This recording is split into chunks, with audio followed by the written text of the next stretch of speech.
Camion sur la route, camion ça fait prout prout prout. Camion sur la route, camion ça fait prout prout prout. Et oui, cette semaine au Parlement européen, il est question de gaz. De gaz, de diesel et puis de...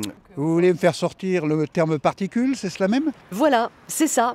Il sera question de particules. En 2007, le Parlement européen a fixé des règles en matière d'émissions de particules et puis surtout de gaz polluants.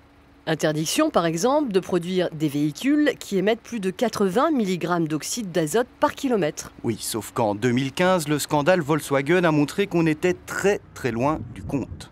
Résultat, la Commission européenne autorise les constructeurs automobiles à déroger aux règles votées par le Parlement 8 ans plus tôt. Ce qui a le don d'irriter l'eurodéputée verte Karima Delli. Eh bien on leur dit c'est pas grave, on va s'asseoir sur les normes et on va aller plus loin.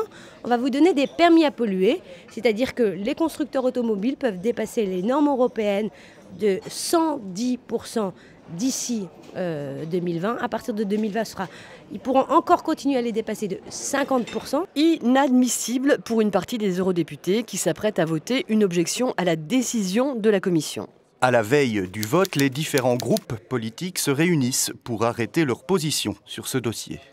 Du côté des centristes et des libéraux de l'ALDE, le patron, c'est Guy Verhofstadt. Qui arrive un peu à la bourre. Résultat, est-ce que vous avez réussi à arrêter une position commune sur le dossier du diesel qui sera voté demain? Je ne sais pas, j'étais pas là. Alors il faut quelqu'un. Ça c'est le spokesperson. C'est à toi Alors, The big majority of the group will vote indeed of the rejection. Okay. Les sociodémocrates du groupe SND voteront également l'objection.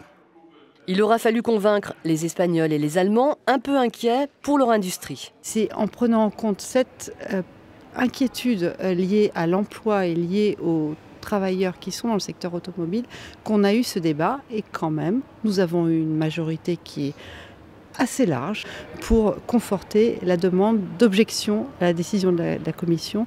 Donc vous êtes sereine ? Jusqu'au vote, non. Donc demain, on en saura plus. À gauche et au centre, on devrait donc voter largement pour le maintien des normes de 2007.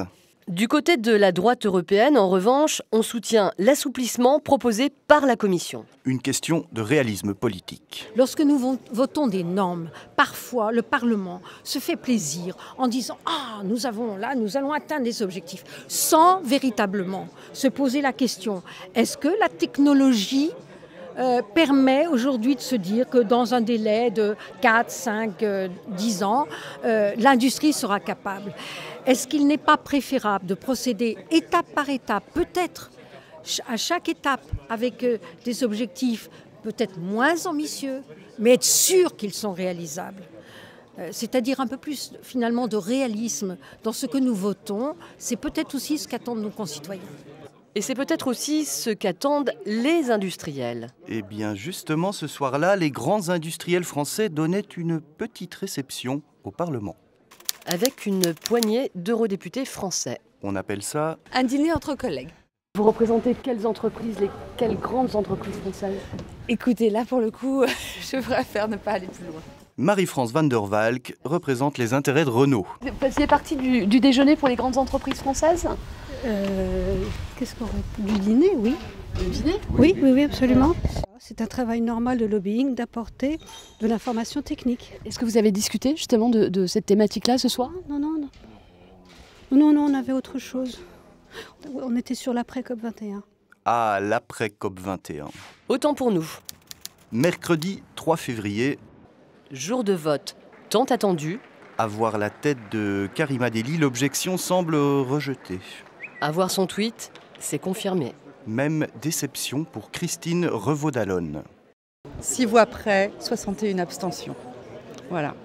C'est un résultat décevant. Et en même temps, quand on avait entendu les débats il y a 15 jours, on savait que ce serait très compliqué. On l'aura compris, le parc automobile européen n'est donc pas prêt à soigner son aérophagie. Camion ça fait prout prout prout.